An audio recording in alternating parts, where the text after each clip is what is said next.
एक गांव में सोमू कहकर एक गरीब बच्चा रहता था। वो गरीब ही नहीं लेकिन विकलांग भी था। उसको एक पैर नहीं था, इसलिए बांह के नीचे लकड़ी लगाकर उसकी मदद से चलता था।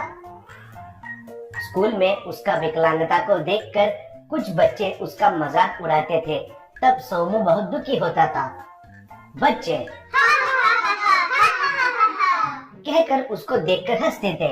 एक दिन स्कूल में टीचर, बच्चों, कल और परसों हमारे स्कूल में विज्ञान चैरिटी वाले एक प्रतियोगिता रखने वाले हैं। उसमें भाग लेने का इंटरेस्ट लेने वाले आकर अपना नाम दीजिए, बोली। तब सबके साथ सोमू भी उसका नाम देने के लिए गया तो कुछ बच्चे उसका मजाक उड़ाने लगे। एक बच्चा, तुम क्यों आए हो रे? उधर कोई रनिंग का मुकाबला या जंपिंग का मुकाबला होता तो तुम्हारा हालत क्या है? कहकर हंसने लगा।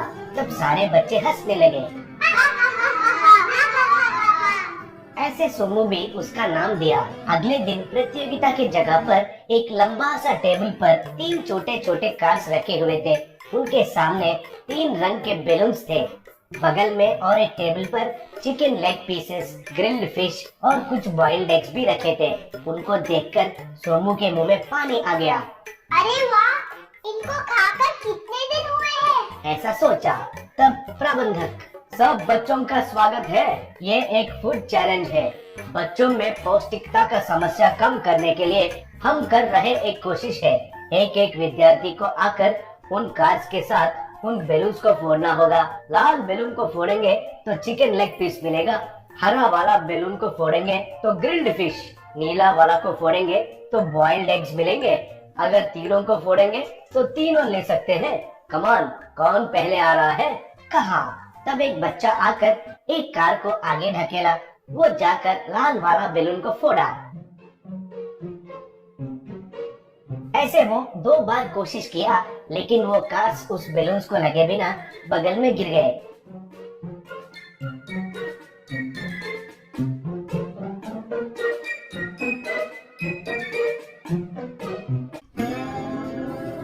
प्रबंधक उसे चिकन लेग पीस दिया। वो बच्चा उसे मजे से खाने लगा।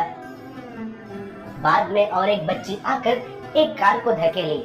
वो जाकर बैलून को लगे बिना बीच में से चली गई। दूसरी बार भी कार बगल में से चली गई। तीसरी बार तो वो कार जाकर नीला वाला बैलून को लगी। तब प्रबंधक उस बच्ची को बॉइल्ड एग दिया। वैसे बच्चे उन कार्स को धकेलते हुए उनको मिले खाना खाने लगे।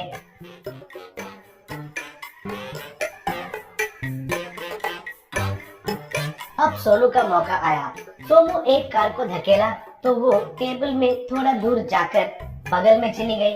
दूसरा बार और एक कार को धकेला तो वो बैलून्स के बीच में से चली गई।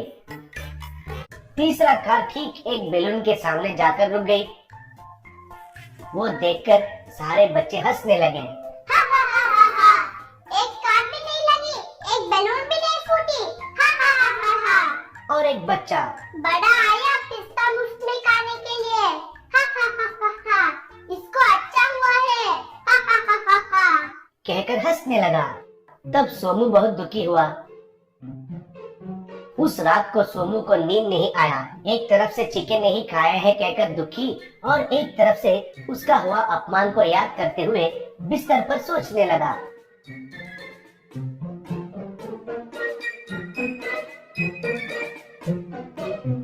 सुबह हो रहा था। तब उसको कोई बात करने का आवाज और बिल्ली का आवाज सुनाई दिया। वो बिस्तर के नीचे देखा तो 3 लिलीपुट्स एक बिल्ली को देखकर डरते हुए दिखाई दिए। सोमू बिल्ली से, ए कैटी, चल हट यहाँ से, कहा। तब बिल्ली कहकर चली गई। तब लिलीपुट्स सोमू को देखकर डर गए थे। बाबू, हमें कुछ मत करो, हमें कुछ मत करो। तुम्हें प्रणाम करने के लिए तुम हमसे उम्र में छोटे हो, दया करके हमें छोड़ दो, कहा। तब सोमू, मैं आपको कुछ भी नहीं करूँगा। असल में आप कौन हो? पूछा। तब एक, हम भोला देश वाले हैं। गलती से आपके घर में हमारा विमान गिर गया है। आपका बिल्ली हमारा पीछा किया तो हम इधर बिस्तर के नीचे आकर छुप गए। दया करके हमारे देश को हमें बेच दो बाबू। पूछा तब और एक। तुम रात भर बिना सोए कुछ सोच में पड़ गए हो ना, कुछ मुसीबत में हो क्या? वो हमसे कहो बाबू, हमसे जो होगा वो मदद हम करेंगे। कहा। तब सोमू उसका मुसीबत के बारे में कहा। तब एक।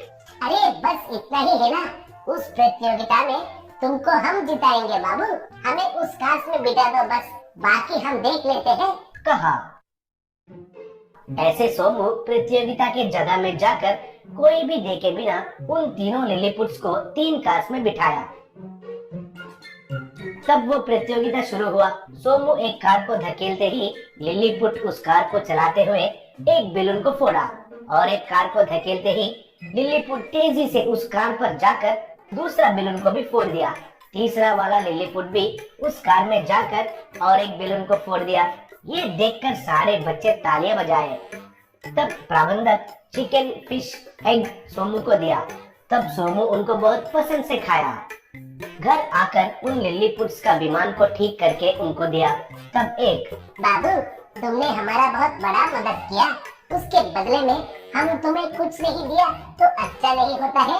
कहकर हवा में हाथ घुमाते ही सोमू को उसका पैर आ गया और उसके सामने ढेर सारा सोना और पैसे भी प्रकट हुए। सोमू खुशी से उनको प्रणाम किया। ऐसे वे लोग उस विमान में उड़कर